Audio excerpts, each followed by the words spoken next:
আজও একটি নতুন ভিন্ন স্বাদের রেসিপি নিয়ে আপনাদের সামনে হাজির হয়েছি। আজ বানাবো কাতলা মাছের কালিয়া। তো নমস্কার বন্ধুরা, কেমন আছো? আশা করছি সবাই ভালো আছো। মাম্পি সঞ্জিত হেসেলে সবাইকে স্বাগত। কাতলা মাছের কালিয়া বানানোর জন্য বন্ধুরা বাজার দিয়ে একটি বড় সাইজের কাতলা মাছ কিনে কেটে নিয়ে এসেছি। নিয়ে ভালোভাবে পরিষ্কার করে নিয়ে কাতলা মাছের মধ্যে পরিমাণ মতো হলুদ গুঁড়ো, লঙ্কার গুঁড়ো এবং লবণ ভালোভাবে মিশিয়ে নেব।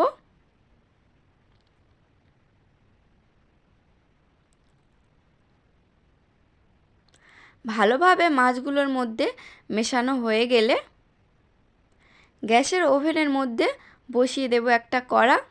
কড়াই ভালোভাবে গরম হয়ে আসলে দিয়ে দেব কড়াতে তেল।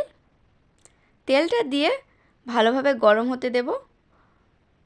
কড়ার তেলও ভালোভাবে গরম হয়ে আসলে দিয়ে দেব মিশিয়ে রাখা মাছগুলো। একে একে সাবধানে মাছগুলো তেলের মধ্যে ছেড়ে দেব।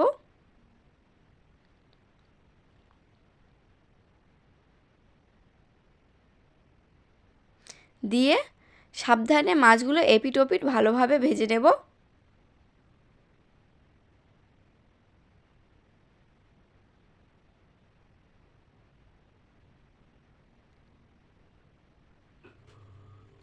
এক পিঠ মাছ ভালোভাবে ভাজা হয়ে গেছে, আর এক পিঠ মাছ ভালোভাবে ভেজে নেব।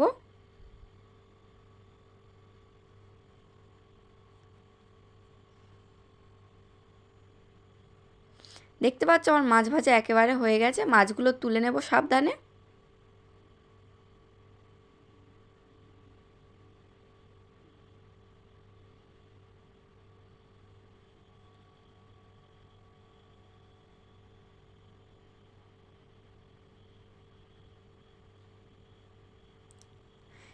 এইভাবে সবগুলি মাছ আমরা ভেজে নেব।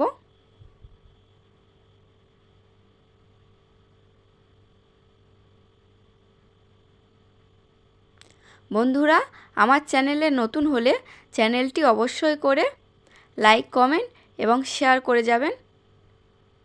আমরা অনেক আশা করে ভিডিওগুলো ছাড়ি। ভিডিওর মধ্যে কোনো ভুল কিছু হয়ে গেলে কমেন্ট বক্সে এসে অবশ্যই করে কমেন্ট করে যাবেন, তাহলে ভুলগুলো শুধরাবার চেষ্টা করব।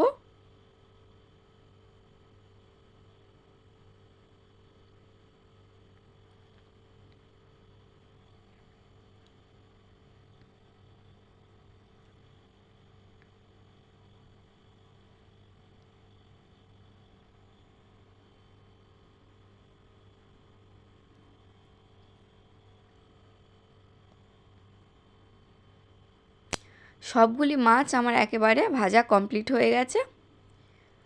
মাছ ভাজা হয়ে গেলে ওই তেলের মধ্যে দিয়ে দেব আগে থেকে কেটে রাখা পেঁয়াজ। পেঁয়াজ কুচি দিয়ে ভালোভাবে পেঁয়াজটাও নাড়াচাড়া করে নেব।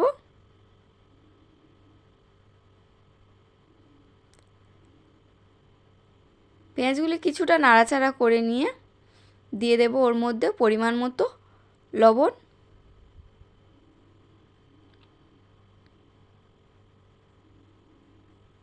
তারপর দিয়ে দেব কেটে রাখা কাঁচা লঙ্কা।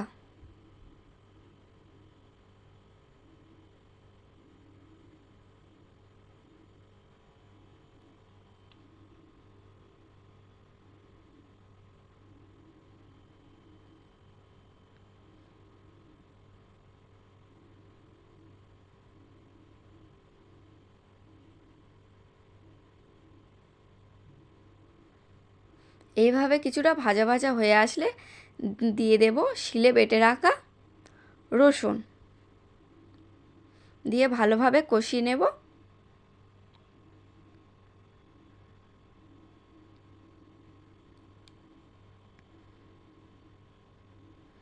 কিছুটা কষানোর পরে দিয়ে দেব বেটে রাখা আদা। আরও কিছুটা তেল লাগবে, তাই কড়ার মধ্যে আরও কিছুটা সর্ষের তেল দিয়ে দেব।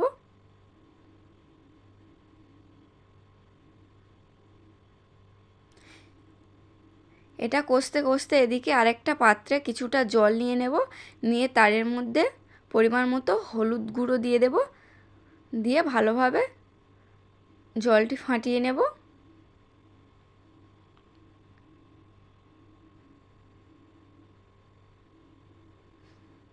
তারপর দিয়ে দেব ওর মধ্যে আগে থেকে বেটে রাখা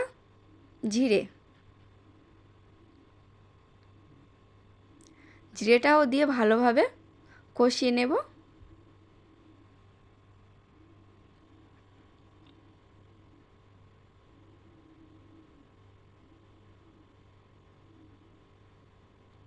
এইভাবে কষিয়ে নিয়ে দিয়ে দেব আগে থেকে হলুদ জলটা করে রাখা, ওই হলুদ জলটা ওর মধ্যে দিয়ে দেব।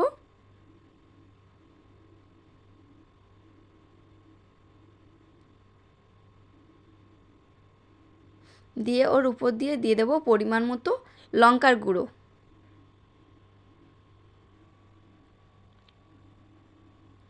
লঙ্কার গুঁড়োটা দিয়ে ভালোভাবে নাড়াচাড়া করে নেব। ঝোলটা ভালোভাবে ফুটে আসলে দিয়ে দেব আগে থেকে ভেজে রাখা মাছগুলো।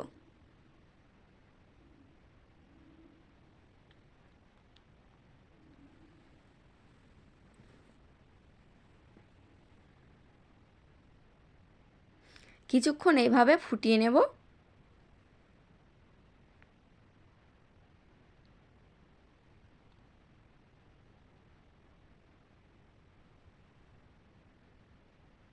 কিছুক্ষণ এইভাবে ফুটিয়ে নিলে সবার প্রিয় কাতলা মাছের কালিয়া একেবারে কমপ্লিট হয়ে যাবে।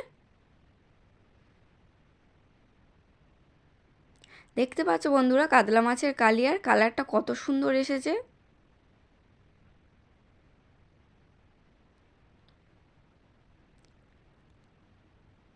কাতলা মাছের কালিয়া আমার একেবারে কমপ্লিট হয়ে গেছে। তাই একটা পাত্রের মধ্যে কালিয়াটা লাবিয়ে নেব। লাবিয়ে নিয়ে কাতলা মাছের কালিয়ার উপরে গরম মশলার গুঁড়ো ছড়িয়ে দেব।